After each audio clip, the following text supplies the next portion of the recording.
Bienvenue dans le podcast Foi et quotidien, paroline chrétienne imparfaite, aimée par un Dieu parfait. Dans l'épisode de ce jour, nous allons explorer le concept de l'ordre naturel du foyer selon la Bible et donc la perspective chrétienne. Vous avez peut-être déjà vu ce schéma qui représente une organisation hiérarchique au sein de la famille. Et dans ce podcast, nous allons décomposer cette image, expliquer le rôle de chaque membre de la famille et voir comment cet ordre peut influencer l'harmonie et la stabilité d'une famille. Je ne sais pas si vous voyez l'image, c'est plusieurs parapluies plus ou moins grands qui définissent en fait l'ordre d'autorité sur le membre en dessous. Enfin, de toute façon, vous allez voir l'image, je vais la mettre dans la description en fait, de cet épisode, donc comme ça vous pourrez directement la télécharger ou la consulter et vous verrez de quoi je parle. Dans tous les cas, je vais bien détailler les choses pour que vous puissiez comprendre. Donc quand vous regardez en fait l'image, dans son ensemble, vous y verrez, selon l'image, parce qu'il y en a plusieurs sur Internet, 3 ou 4 parapluies superposés. Le plus grand au sommet représente Christ. En dessous, en second plan et en second parapluie, plus petit, vous verrez le mari et ensuite en dessous l'épouse et en dessous les enfants. Cette organisation symbolise la protection et la structure au sein du foyer. Avec chaque parapluie, agissons comme un bouclier pour ceux qui sont en dessous de lui. Je ne sais pas si vous voyez. Dans tous les cas, voilà, comme je vous dis dans la description, vous allez pouvoir retrouver cette image. Donc, quand vous allez m'écouter, là, vous verrez l'image. Tout en haut, donc, vous avez le plus grand parapluie qui représente Christ. Et dans cette vision chrétienne du foyer, Christ est la fondation spirituelle et morale de la famille. C'est lui qui donne les valeurs, la direction et la force pour traverser les défis. Placer Christ au sommet signifie que toutes les actions, les décisions et les valeurs du foyer sont d'abord guidées par les enseignements de Jésus et la Bible, donc les valeurs chrétiennes. C'est le point de référence ultime pour les membres de la famille. Jésus-Christ occupe la place centrale et suprême, symbolisée par un grand parapluie qui couvre et protège tout le foyer. Cette image illustre le rôle de Jésus comme fondement, comme guide et comme source de force pour chaque membre de la famille.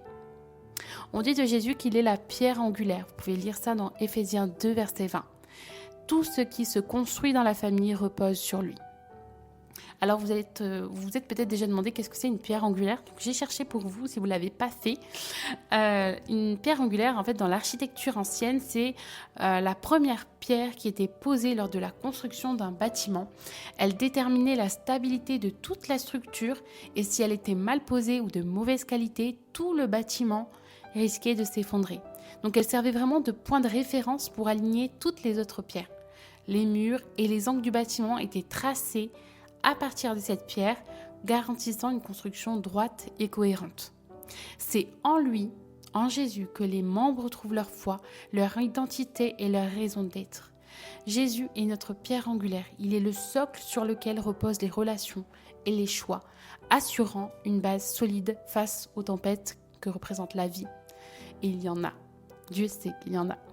Les enseignements de Christ dans la Bible fournissent une boussole morale, que ce soit pour gérer les relations, que ce soit des relations amicales, professionnelles, familiales, etc., que ce soit pour gérer l'éducation des enfants ou les défis quotidiens. Et la parole de Dieu nous oriente vers l'amour, la justice, la patience et l'humilité. En Jean 14, verset 6, on peut lire que Jésus est le chemin, la vérité et la vie. Dans la famille, cela signifie qu'il est celui qui montre la voie à suivre. Les décisions, qu'elles soient grandes ou petites, doivent être prises en le consultant par la prière et en cherchant sa volonté dans la Bible. D'ailleurs, Jésus incarne et nous montre des valeurs telles que l'amour sacrificiel, le pardon, la miséricorde. Sa vie en est le parfait exemple. Il inspire chaque membre à refléter ses qualités dans leur interaction. Et en conclusion, c'est lui qui donne les valeurs, comme je l'ai déjà dit, il me semble, la direction et la force pour traverser tous les défis que représente cette vie ici-bas. Et comme un parapluie protège de la pluie, Jésus protège des influences négatives du monde, des doutes et des attaques spirituelles. En s'abritant sous son autorité, la famille reste unie et renforcée. Il est une source de paix dans les tempêtes de la vie. Il nous promet sa paix. Jean 14, verset 27. Et lorsque lorsque la famille traverse des épreuves, c'est en s'appuyant sur lui qu'elle peut trouver réconfort et assurance. Il est également une puissance surnaturelle. Et Philippiens 4, verset 13 nous dit « Je puis tout par celui qui me fortifie ». Cette force qu'on peut trouver en Jésus, elle nous aide à surmonter les conflits, à pardonner, à aimer inconditionnellement et à persévérer. Et tous ceux qui n'ont pas Jésus, combien il y a de familles où il y a des gens qui ne parlent pas à un tel ou à un tel? Parce qu'il y a du non-pardon, il y a des conflits familiaux. On se rend compte que les gens sont imparfaits, que parfois ils sont méchants, qu'ils sont mauvais, qu'ils nous font du mal. Tout le monde n'est pas chrétien. Et tout le monde ne se remet pas en question, même chez les chrétiens. Donc bref, placer Christ au sommet, ça signifie que toutes les actions, les décisions, les valeurs du foyer sont d'abord guidées par les enseignements de Jésus et les valeurs chrétiennes. Et c'est le point de référence ultime pour un foyer chrétien. Placer Jésus au sommet, c'est vraiment un choix que l'on fait, c'est intentionnel. Faire de Christ le centre du foyer ne se fait pas par défaut. C'est vraiment un engagement conscient que l'on prend. C'est un choix. Cela implique de prier en famille, de lire la Bible ensemble, d'aller à l'église, mais surtout une volonté de soumettre chaque aspect de la vie familiale à sa direction. Et lorsque Jésus est placé au sommet, les enfants grandissent en voyant l'amour et la foi en action. Et cela leur donne un héritage spirituel durable et les prépare à construire leur propre vie sur cette même fondation. Parce que la Bible dit que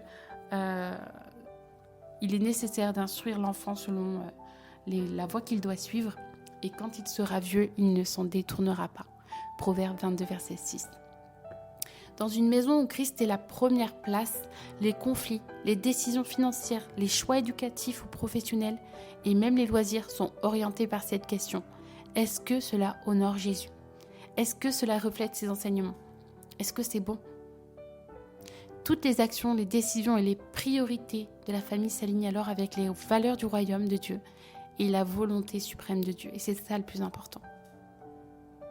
Donc placer Christ au sommet de la famille, comme le grand parapluie protecteur, cela signifie vivre dans une dépendance totale à son amour et à sa direction. C'est lui qui unit, c'est lui qui guide, c'est lui qui fortifie et c'est lui qui protège, assurant que chaque membre du foyer marche dans la lumière de sa grâce et surtout la vérité. Et c'est important. Juste en dessous de Christ et du parapluie de Christ, dans le schéma, vous allez voir que vous trouvez en dessous le parapluie symbolisant le mari, qui est un peu plus petit. Et donc le mari, dans cette organisation, il est vu comme le chef de famille. Et sa position lui confère deux responsabilités majeures. La première, c'est protéger sa famille. Et la deuxième, c'est de subvenir aux besoins de sa famille. Et ce rôle de protection, ça signifie tant protéger physiquement sa famille, mais aussi assurer leur bien-être émotionnel, moral et spirituel. Et je crois vraiment qu'il y a des hommes, malheureusement, qui n'ont pris que la part physique et qui oublient qu'il est important que leurs femmes, que leurs enfants soient bien émotionnellement, moralement et spirituellement, et que la foi et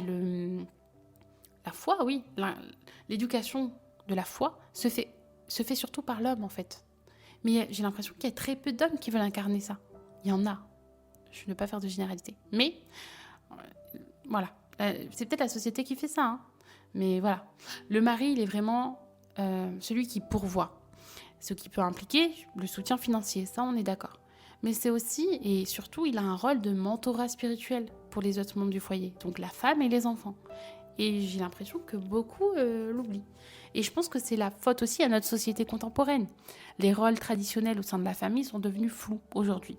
Et la notion de l'homme en tant que protecteur et pourvoyeur, elle est parfois perçue comme soit d'antiquité, soit dépassée, soit patriarcale. C'est ça aussi le problème aujourd'hui, c'est que avec l'essor du féminisme, tout est vu comme patriarcal. Et dès que tu décides d'être femme au foyer ou que sais-je, là, on te renvoie à cette image-là. Et non. En tout cas, Dieu a créé l'homme et la femme pour qu'ils soient complémentaires. Et je crois que l'évolution de cette société-là, elle est influencée par plusieurs facteurs, et notamment l'égalité des sexes qui est mal compris aujourd'hui, parce que les gens Et moi, je suis d'accord avec ça, hein, que l'égalité entre hommes et femmes, c'est une valeur importante. C'est important. On a acquis pas mal de droits en tant que femme. Et donc, je remercie, on va dire, le féminisme des premiers jours. Aujourd'hui, le féminisme ne me reflète plus parce qu'il y a trop de choses qui sont en désaccord avec ma foi, malheureusement. Mais les premiers pas qui ont été faits sont une grande révolution et heureusement. Heureusement, parce qu'avant, c'était l'autre côté. C'était en fait, il faut trouver un équilibre. Et je crois qu'avant, ça ne l'était pas. Et que là, aujourd'hui, ça tend à aller dans l'autre côté. Avec des femmes qui veulent être à tout prix... qui veulent prendre la place des hommes, en fait. Qui veulent... et la société a fait ça. Et ça entraîne des... En fait, les gens croient que les rôles sont interchangeables. Je ne sais pas si vous remarquez, mais les hommes parfois se comportent comme des femmes et les femmes veulent être des hommes. Mais on n'est pas constitués de la même façon. C'est pour ça qu'il y a deux sexes. Hein. On n'est pas les mêmes quand même. Et je crois que aujourd'hui, ça crée une confusion autant chez les chrétiens que chez les hommes et les femmes en général sur la responsabilité unique que Dieu a confiée à chaque sexe. On n'est pas pareil. Il y a deux sexes différents, c'est pas pour rien. Vous voyez ? Je sais pas, il y a des choses qui font que c'est flou tout ça, la place de la femme, la place de l'homme, ils sont complémentaires. Mais voilà, il ne faut pas que l'homme prenne la place de la femme et que la femme prenne la place de l'homme. Et ça crée des dérives parce qu'on le voit. D'ailleurs, dans beaucoup de foyers modernes aujourd'hui, il est devenu nécessaire pour les deux conjoints de travailler. Ça, on est d'accord. Notre société ne nous permet pas, en tant que femme, quasiment, sinon il faut survivre et pas vivre, de rester femme au foyer. Voilà, clairement, financièrement, c'est un gouffre sinon.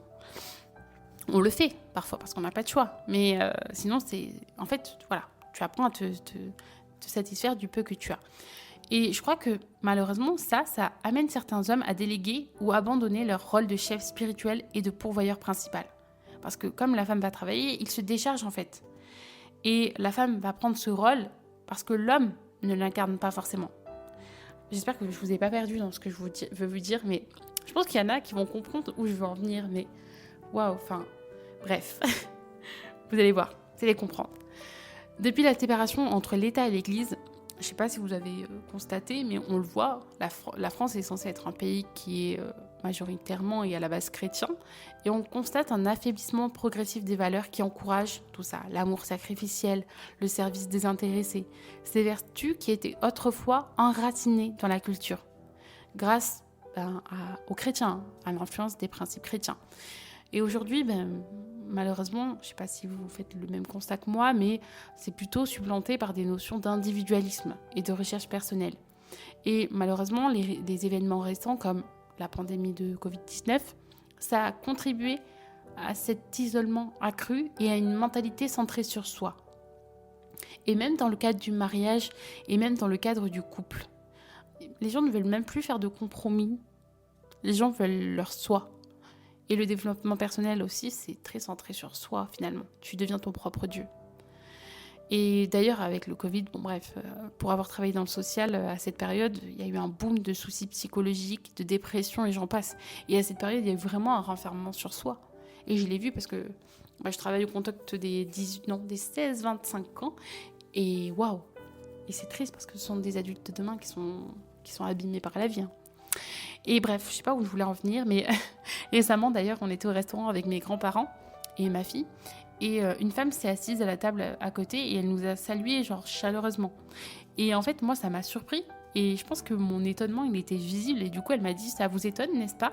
Et moi, je lui ai répondu, on est dans une société où limite personne s'adresse la parole, quoi. Enfin, donc ce genre d'interaction spontanée, bienveillante et tout, c'est tellement rare que oui.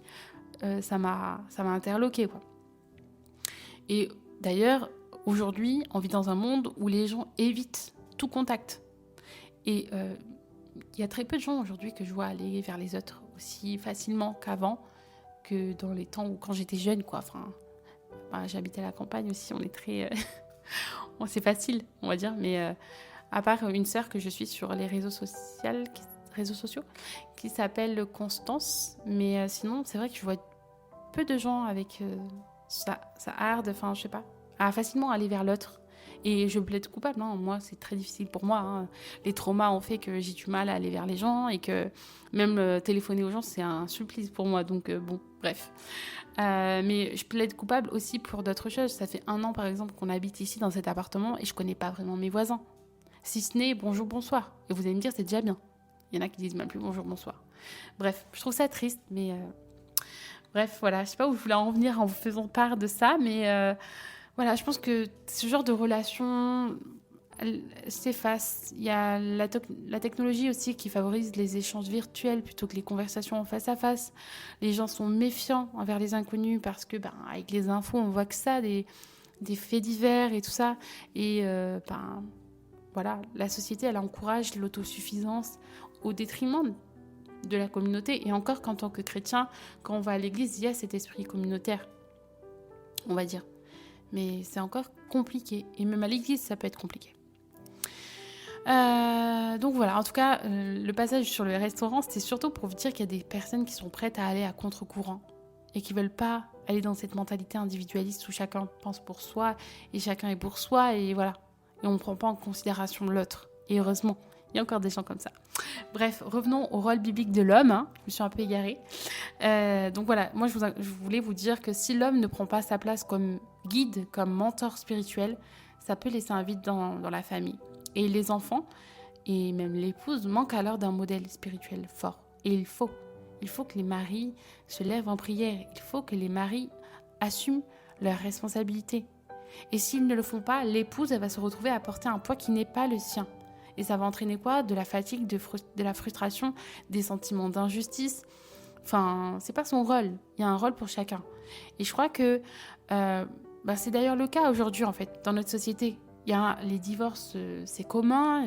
Les femmes, elles jouent 2 rôles, celui de père et de mère. Et bien évidemment, s'il y a des hommes qui m'écoutent, bien évidemment qu'il y a des pères qui jouent le rôle de mère aussi. Je ne vais pas faire d'amalgame, mais je suis une femme, donc... Bref. Mais oui, mais c'est pas normal. Il y a un rôle pour chacun. Les pères doivent être des pères et les mères doivent être des mères. Et ça induit que les fils n'apprennent plus ce qu'est être un homme selon les principes bibliques et les filles risquent de ne pas comprendre comment Dieu a conçu le mariage et cette histoire de complémentarité des rôles. C'est ça que je voulais dire. Et personnellement, ça a été mon cas. Et comme j'ai pas grandi dans un foyer chrétien et j'ai pas grandi avec mes parents, les deux, parce qu'ils se sont séparés quand j'avais seulement 2 ans, moi j'ai été élevée uniquement par ma mère, véritablement. Donc j'avais pas ce modèle masculin dans mon quotidien. Et quand je suis entrée dans le mariage, bien évidemment que l'absence de père, cette absence de repère, a rapidement mis en évidence des déséquilibres et des tensions. Et sans un exemple clair de ce qu'était le rôle d'une femme et d'un homme selon les principes bibliques dans le cadre d'un mariage, moi, il m'a fallu apprendre à incarner pleinement mon rôle de femme. Et surtout, c'est ça où je veux en venir, sans empiéter sur celui de mon mari. Parce que c'est facile de vouloir prendre le rôle de l'autre. De vouloir tout contrôler. Ça, moi, j'aime bien. C'est pas bien. J'ai du mal, mais heureusement, le Seigneur fait en sorte que je me calme. Et pareil pour mon mari. De son côté, lui, il a grandi sans père, donc voilà. C'est difficile de comprendre et d'assumer un rôle de chef de famille quand on n'a pas eu ce modèle. Et comme moi, il a dû déconstruire certaines idées et chercher dans la parole de Dieu ce que signifie être un homme selon le cœur de Christ et ajuster son être entier, en fait, à ce que dit Dieu et ce que Dieu attend de nous. Et voilà, en fait, clairement, toutes ces blessures, ces manquements, ils ont fait ressortir nos caractères, nos blessures, des incompréhensions. Mais heureusement, ils nous ont aussi poussés à rechercher ensemble la volonté de Dieu pour notre mariage. Et c'est important. C'est plus important. Plutôt que de songer directement au divorce, par exemple. Et c'est une facilité aujourd'hui parce que, bien évidemment, que les enfants, ça chamboule un foyer. Vous passez de 2 à 3. Un petit être qui vient s'immiscer au milieu. Donc forcément, ça change tout. Il faut se réadapter. Et puis, plus vous faites d'enfants, plus vous devez vous adapter. Puis, il y a tous les à côté. Le corps change. Enfin, voilà. Donc, ça demande une réelle remise en question non-stop, en fait. Donc, voilà. Moi, j'ai réalisé, en tout cas, à quel point l'absence de ces repères dans l'enfance, ça peut être compliqué. Et ça peut compliquer les relations conjugales et familiales. Et... je crois qu'il est important que chaque homme et chaque femme, qu'ils soient mariés ou bientôt mariés, ou qu'ils soient en cheminement, ou qu'ils soient bientôt parents, à s'ancrer vraiment dans les enseignements de la Bible pour comprendre et incarner les rôles que Dieu a définis. En se tournant vers Christ, qui est le modèle parfait de service et d'amour sacrificiel. Et il est possible de surmonter les carences du passé et de construire un foyer selon les principes de Dieu. mais ça demande de mourir à soi aussi. Et le mariage, c'est beaucoup de mort à soi. En tout cas, bref, la vie chrétienne, c'est un cheminement constant marqué par l'introspection, la remise en question, le sacrifice et la recherche de compromis, mais toujours selon la volonté de Dieu. Et il est indispensable que les hommes reviennent à une compréhension claire de leur rôle et s'appuient sur le Christ pour mener leur famille. Donc, messieurs, si vous m'écoutez, efforcez-vous de vous instruire grâce à la Bible et à la parole de Dieu, afin de mieux comprendre comment diriger votre foyer avec droiture et amour. Et posez-vous la question, comment je peux aimer ma femme et ma famille comme Christ a aimé l'Église, parce que c'est ça l'exemple biblique. Et bien évidemment, les couples doivent travailler ensemble sous la direction de Dieu pour comprendre leur rôle indépendant dans le mariage, parce qu'ils sont différents, ils sont hommes et femmes, mais ils sont une seule chair. Vous voyez, ils sont une seule chair, donc ils ne forment plus qu'un. Donc voilà, parler, communiquer, évaluer l'un ou l'autre, avancer dans la complémentarité, c'est important. Et dans un monde en quête de repères, des foyers dirigés selon les principes de Dieu peuvent servir de lumière et d'exemple. Des maris qui incarnent l'amour sacrificiel, la protection spirituelle et le service humble démontrent que le modèle de Dieu est non seulement pertinent, mais aussi essentiel au bien-être des familles et par extension de la société tout entière. Ça, ce serait le rêve, qu'on en vienne à ça. Bref, pour en revenir à la position du mari comme chef de famille, c'est établi dans Éphésiens 5, verset 23. Il est dit « Car le mari est le chef de la femme, comme Christ est le chef de l'Église, qui est son corps et dont il est le sauveur. » Cela repose sur l'exemple de Christ qui a aimé l'Église au point de se sacrifier pour elle. Vous pouvez lire ça dans Éphésiens 5, verset 25. Ce qui signifie que le mari est appelé à aimer sa femme et sa famille d'une manière désintéressée, mettant leurs besoins avant les siens. Et ça, si t'es pas prêt à mourir à toi-même, ça va être compliqué. Et comme à l'image de Jésus, il ne doit pas dominer, mais servir.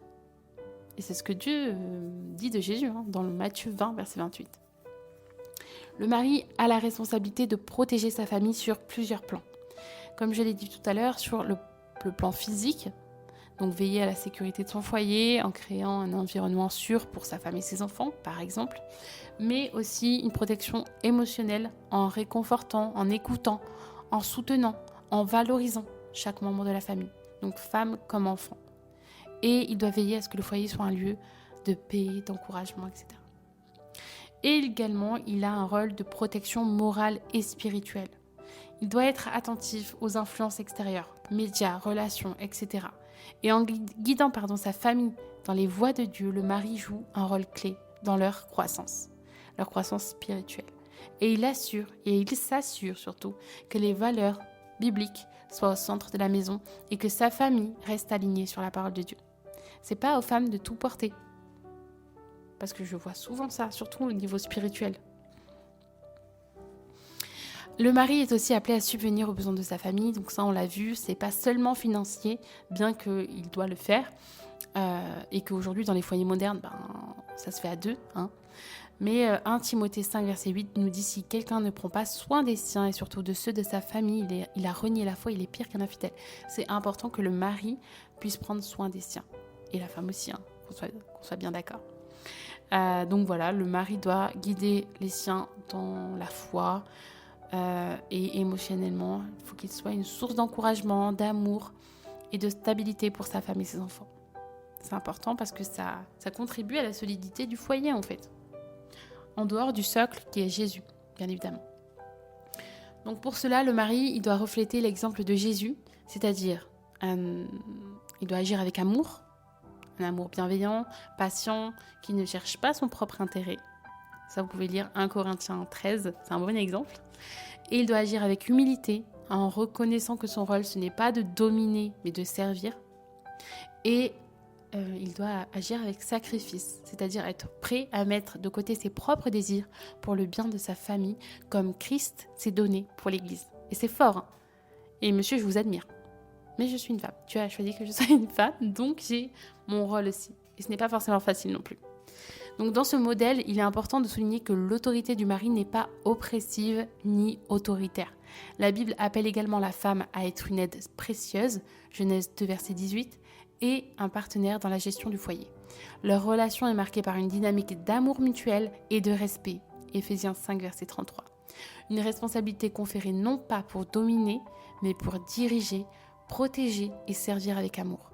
Un mari qui remplit ce rôle avec foi et intégrité laisse un héritage spirituel précieux à ses enfants. Vous êtes l'exemple de vos enfants. On dit que les enfants sont nos imitateurs, et c'est la vérité. Son exemple d'amour pour Christ, sa dévotion envers sa femme, sa protection envers son foyer, ça enseigne ses futurs fils, ses futures filles, à comment on construit un foyer selon le cœur de Dieu. Nos enfants nous prennent pour exemple. Ma fille me prendra comme exemple. Mon fils me prend aussi comme exemple. Et il prend leur papa aussi. Comment le père va traiter sa femme, l'enfant va traiter sa mère aussi comme ça. Et sa future femme aussi. S'il y a autant de jeunes aujourd'hui qui ne respectent pas les femmes, c'est parce qu'ils l'ont vu aussi. Ou parce que la société leur a inculqué. Et s'ils n'ont pas reçu d'éducation par leur père, ils la trouveront ailleurs, cette éducation. Donc ça peut être la rue, les médias, la société, les fréquentations, bref. Donc voilà. En conclusion, pour finir sur le rôle du mari, désolée, je me suis un peu égarée. Donc vraiment dans le modèle chrétien du mariage, le mari, il est placé sous l'autorité de Christ et sa mission est de refléter l'ordre divin au sein de sa famille. Il doit protéger, pourvoir, c'est mieux, servir, et il ne doit pas chercher à imposer son autorité, mais à construire un foyer fondé sur l'amour, la foi et les valeurs. Et c'est Dieu qui nous donne la force d'agir ainsi. On n'est pas seul dans notre cheminement, on n'est pas seul dans... Non, Dieu est notre fondation. Et c'est pour ça qu'il est le premier parapluie, parce que c'est sur lui que tout s'appuie. C'est pas par nos propres forces, c'est par Christ qui vit en nous. Maintenant, on va partir sur le rôle de l'épouse. Et attention, ce n'est pas un rôle passif où on parle de soumission, etc. On en est très loin. Et d'ailleurs, un jour, je ferai un épisode sur la soumission, avec ce qu'est vraiment la soumission selon la parole de Dieu. Parce que vraiment, notre société a vraiment tout chamboulé sur les notions de ce genre.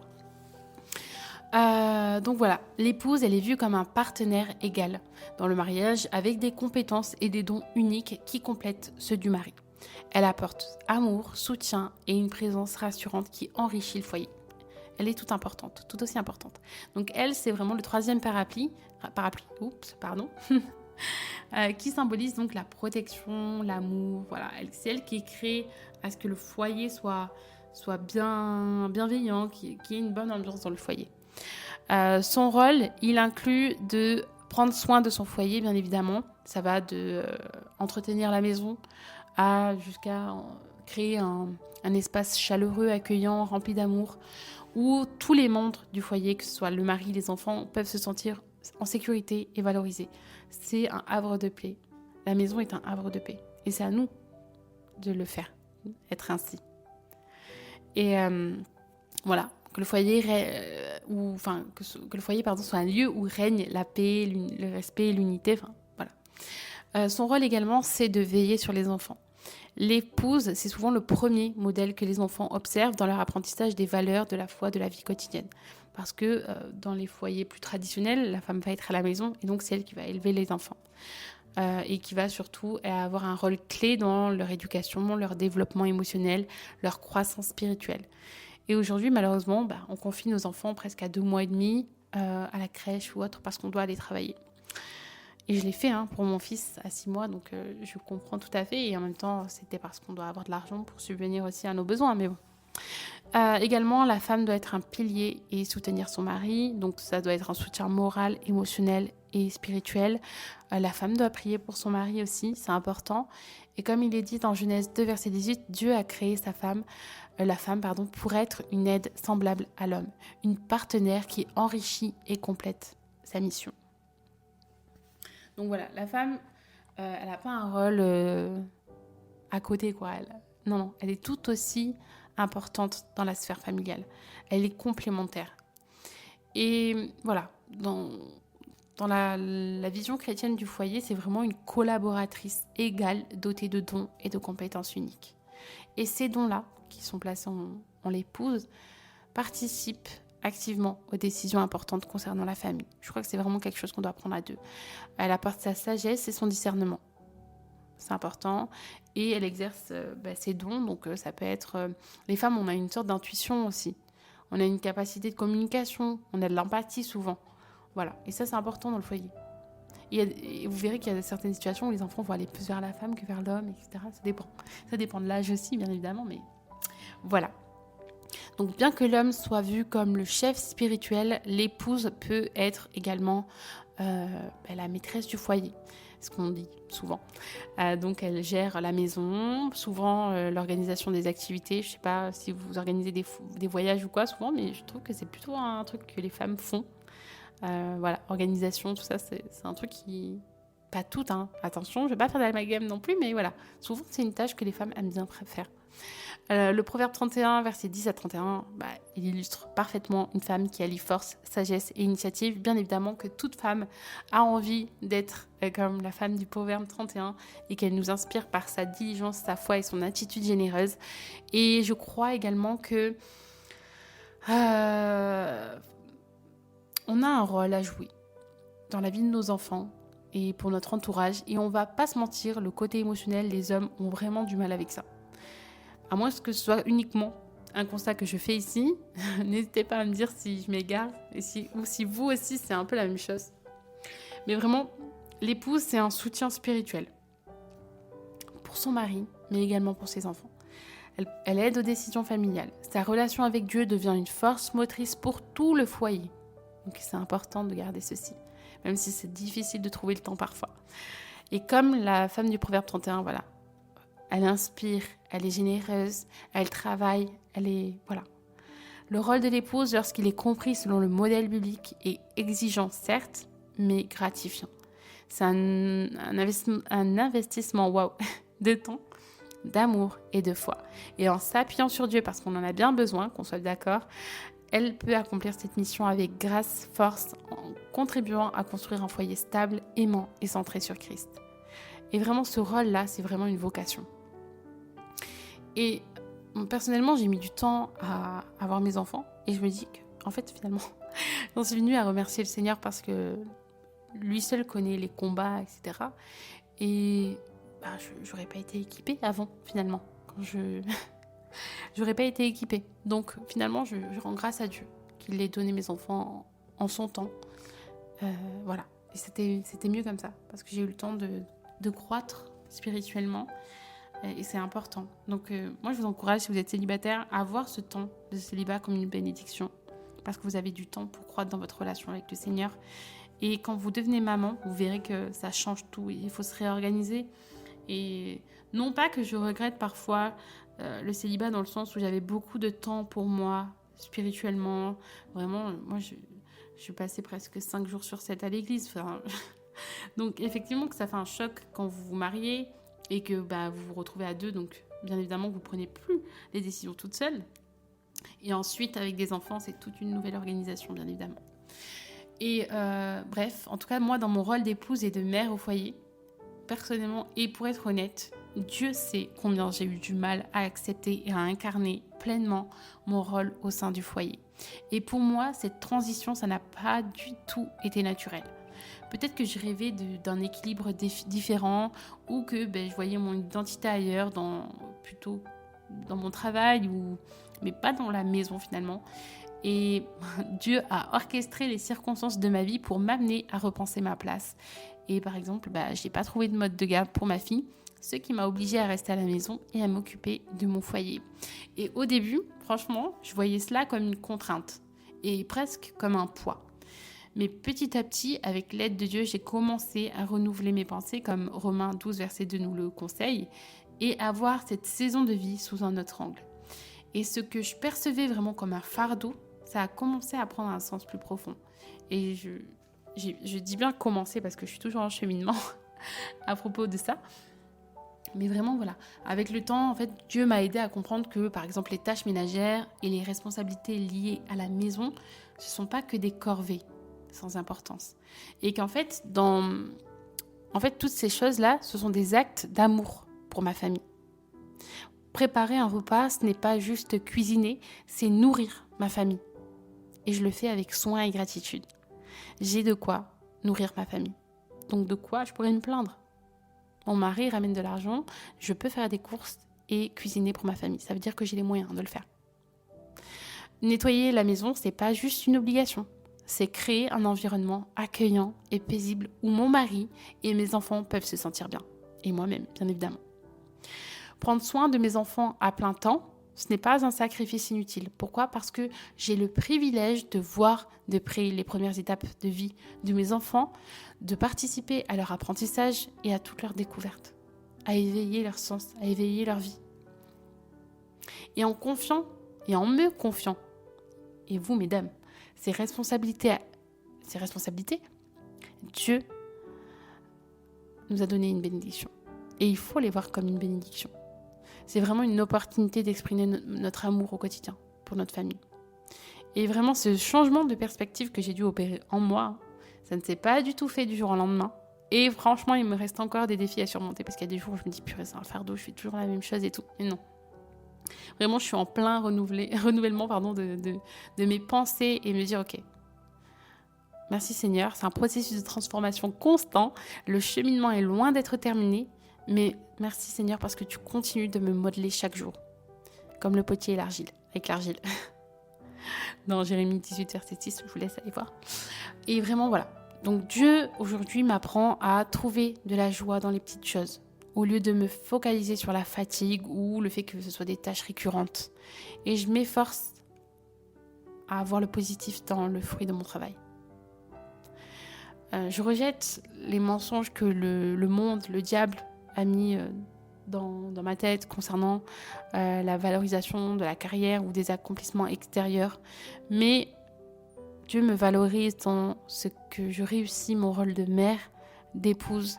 Et ça a une valeur éternelle. Parce que tout ce que j'apprends à mes enfants aujourd'hui, tout ce qui est au niveau de la foi, le Seigneur, c'est pas le monde qui va leur inculquer, c'est moi. Et c'est vraiment un héritage spirituel éternel. Je sais que au quotidien, je peux compter sur Dieu pour renouveler mes forces. Parce qu'il y a des jours où c'est difficile de rester motivée, joyeuse.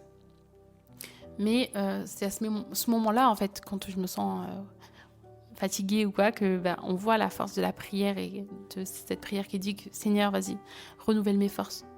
Renouvelle en moi le vouloir et le faire. Renouvelle mon ardeur pour mon foyer, ma joie, parce que là, c'est difficile. Et c'est ok, hein. Y a pas de... faut être honnête avec Dieu, en fait.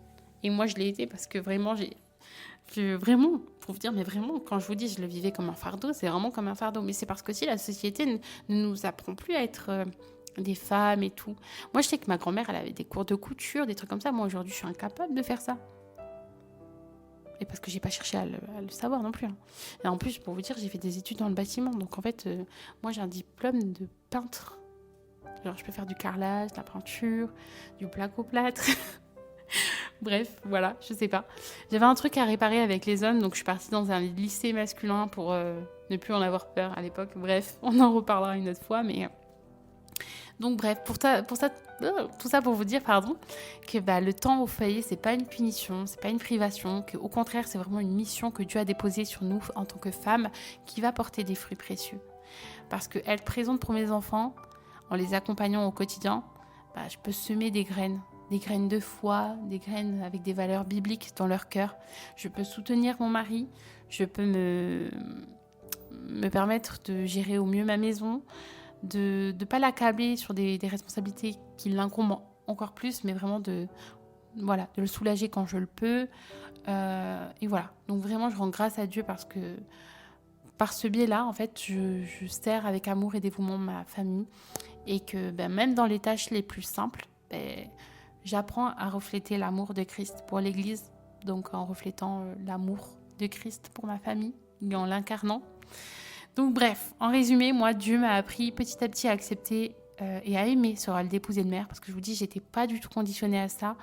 J'ai eu un beau-père après mon père, mais Ma mère, elle s'est séparée, donc ma mère, par exemple, enfin voilà, en tant que femme, on mange moins que des hommes. Enfin, ma mère, elle se tracassait pas, donc j'ai pas appris à cuisiner, par exemple. Et ça, même au début, là, ça a été compliqué. Hein. Là, maintenant, il me dit que ça va, je cuisine bien. La dernière fois, il m'a dit que j'étais un cordon, je devenais un cordon bleu.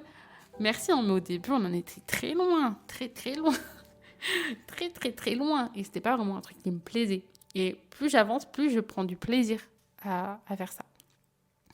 Donc voilà, Dieu vraiment m'a aidé à aimer et accepter ce rôle. Donc il peut le faire aussi pour vous si vraiment c'est pareil que moi un fardeau. Ça ne l'est plus maintenant, ça va mieux, mais voilà. Mais effectivement, c'est pas un chemin sans lutte, c'est un chemin d'apprentissage, de foi, de transformation. Et je crois que malgré mes imperfections, Dieu continue de m'utiliser pour bénir ma famille et glorifier son nom à travers mon rôle au foyer.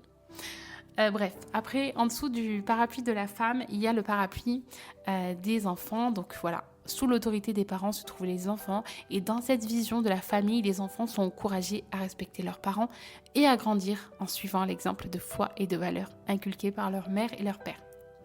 Les enfants bénéficient de la protection et de l'enseignement de leurs parents, ce qui leur permet de grandir dans un environnement structuré et stable. Normalement dans le plus grand bonheur et dans le... Voilà, je sais que pour beaucoup d'entre nous, ça n'a pas été le cas, mais nous, on peut devenir ces parents-là pour nos enfants. Et c'est sur ça que je veux m'appuyer aujourd'hui. La Bible enseigne clairement l'importance pour les enfants d'honorer leurs parents. Il est écrit en Exode 20, verset 12, « Honore ton père et ta mère afin que tes jours se prolongent dans le pays que l'Éternel ton Dieu te donne. » Et ce commandement, ça fait partie des 10 commandements. Et je crois que c'est parce que c'est plutôt important. Et ça ne signifie pas une soumission aveugle, hein, mais vraiment reconnaître l'autorité des parents comme un cadre protecteur. Et je sais combien il y a des gens qui vont me dire « Oui, mais moi, ça n'a pas été le cas pour moi. » Et je le comprends parce que moi, ça n'a pas été le cas pour moi non plus. Mais vous pouvez être pour vos enfants un cadre protecteur. Il faut que les enfants apprennent à être reconnaissants pour les efforts de leurs parents et les sacrifices. Et qu'ils apprennent à obéir avec une attitude de cœur humble, tant que cette obéissance ne contredit pas les principes bibliques, bien évidemment. Donc voilà, je crois que c'était surtout ça. Et en fait, en obéissant et en se soumettant à l'autorité des parents, je crois que ce sera plus simple pour les enfants d'apprendre à se soumettre à Dieu également. Parce qu'en fait, les parents, ce ne sont pas seulement des figures d'autorité, mais c'est aussi les premiers modèles de foi pour leurs enfants, enfin pour les enfants. Et les enfants observent attentivement leur comportement, et leurs paroles et leurs décisions. Et nos enfants sont nos imitateurs. Et c'est pourquoi nous devons vivre une foi authentique, parce que les enfants retiennent davantage ce qu'ils voient que ce qu'ils entendent. Une vie de prière, de foi et de service chez les parents incitera naturellement les enfants à suivre cet exemple. Donc, nous devons également inculquer des valeurs chrétiennes à nos enfants. Et à travers cela, en faisant quoi ? Des moments de prière en famille, lecture de la Bible, des discussions sur les valeurs bibliques. Quand votre enfant vient vous dire qu'il y a un tel qui l'embête à l'école, c'est lui dire « Ok, selon la Bible, il faudrait faire ça, on va en parler à la maîtresse, peut-être que... » Voilà. Parce que notre propre chair nous dirait « Écoute, il t'a tapé, tu vas le taper. » C'est pas tout à fait ça que Jésus nous enseigne. C'est pas facile dans ce monde qui est de pire en pire. Mais bon. Voilà. Donc, en fait, les enfants, quand ils sont sous l'autorité de leurs parents, et je parle de bons parents, de parents bienveillants, ils bénéficient d'un cadre. Et ça, c'est important pour qu'ils grandissent spirituellement, émotionnellement et physiquement bien. Et ce modèle, quand il est centré sur l'amour de Dieu, ça permet non seulement aux enfants de s'épanouir, mais aussi de transmettre à leur tour les valeurs qu'ils auront reçues une fois qu'ils seront adultes. Et ainsi, leur famille et votre famille deviendra un témoignage vivant de l'amour de Dieu pour le monde, parce que le monde en a besoin, n'est-ce pas ? Donc je sais que ce schéma-là, il peut sembler un peu traditionnel et que ça peut susciter des débats. Il y a certaines personnes, je sais que vous n'allez pas être d'accord avec ce schéma-là.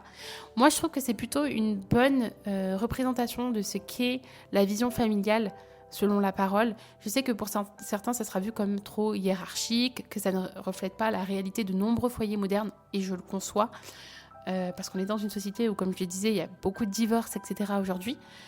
Mais voilà, je crois que c'est une famille... On revient un peu aux valeurs traditionnelles, en fait, des familles, en mettant l'accent sur les responsabilités claires et le soutien mutuel, bien évidemment. Parce que je sais qu'à l'époque de ma grand-mère aussi, il y avait le fait que la femme n'était rien. C'est pas ça que Dieu veut non plus, hein. Faut faire attention. Il faut être équilibré, c'est important. Donc voilà, bien que l'interprétation de ce dont on a parlé aujourd'hui peut varier parce que voilà, de toute façon on est tous différents, on a tous nos conceptions différentes, etc. Mais vraiment le but final, c'est vraiment qu'on assure tous la paix, l'amour et l'harmonie au sein de nos foyers. Et pour cela, il n'y a pas mille solutions. Quand on est chrétien, en tout cas, c'est en plaçant Christ comme la base spirituelle de notre foyer et de notre organisation. Donc voilà, n'hésitez pas à me dire dans les commentaires ce que vous en pensez de ce modèle de famille. J'espère que vous aurez tout compris parce que j'avoue que c'était un peu long comme épisode. J'essaie de faire plus court généralement pour que ce soit concis parce que je sais que aujourd'hui, et même avec l'essor de TikTok et tout, les gens ont du mal à rester concentrés. Mais voilà, n'hésitez pas à prendre des notes et à ralentir le rythme parce que je sais que parfois il m'arrive de parler trop vite. J'essaie de faire des efforts, je vous rassure, mais voilà, je sais pas. En tout cas, merci de m'avoir écouté et n'oubliez pas que peu importe si vous adhérez ou non à cette vision, vous avez le droit d'ailleurs de ne pas être en accord du tout avec cette vision. Moi, je voulais vous la partager parce que c'est souvent que je vois cette image et moi, je suis d'accord et c'est vraiment ce que Dieu m'apprend à faire aujourd'hui, à incarner vraiment mon rôle de femme et à ne pas vouloir toujours bouffer aussi le rôle de mon mari je sais pas si vous connaissez le livre de Joyce Meyer qui dit « Moi et ma grande bouche ». Et moi, c'est un peu mon problème aussi.